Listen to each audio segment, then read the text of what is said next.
As auditors, we often focus on facts, figures, and frameworks. But behind every ledger and policy is a person, someone influenced not only by organizational protocols, but also by cultural expectations and communication norms.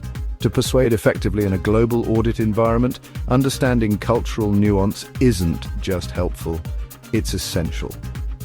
Why cultural adaptation matters in audit. Imagine delivering a risk finding to a senior manager in Germany, then presenting a similar point to a partner in Japan. A direct, data-driven approach may be appreciated in the former, while a more relationship-based indirect method might be expected in the latter. Misalignment with cultural norms can lead to resistance, confusion, or even damage to professional relationships, all of which impact the success of your audit. Persuasion isn't one size fits all. Let's break down some culturally adapted persuasion strategies that auditors can apply across different contexts. 1.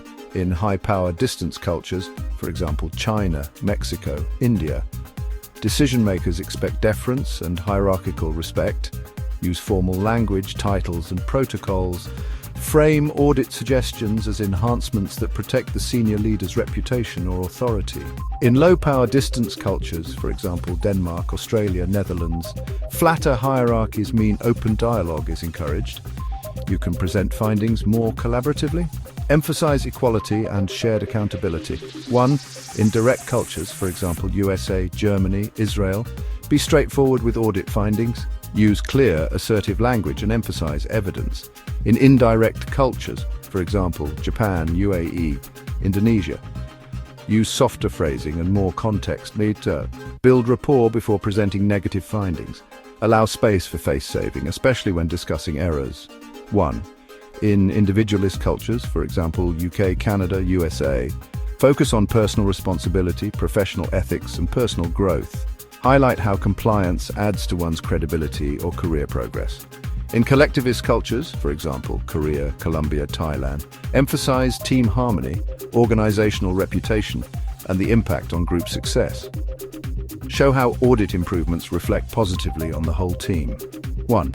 Use storytelling and case examples across many cultures, especially those with strong oral traditions, for example Middle East, Africa, Latin America. Storytelling is a powerful persuasive tool. When presenting audit findings, share anonymized case studies or narratives. Relate the audit risk to a real-world scenario that resonates culturally. 1. In high-context cultures, for example France, Japan, Arab countries, use visuals that suggest relationships and connections. Avoid overly text-heavy slides. In low-context cultures, for example Switzerland, USA, use charts, timelines, and bullet points that get straight to the message. Avoid idioms, slang, or culturally specific humor unless you're sure it's understood and appropriate. Auditing in a global business environment means more than presenting facts. It means building trust, maintaining diplomacy, and influencing change in ways that respect the cultural framework of your audience. By adapting your persuasion techniques, you not only improve the effectiveness of your audits, but also elevate your role from compliance enforcer to strategic advisor.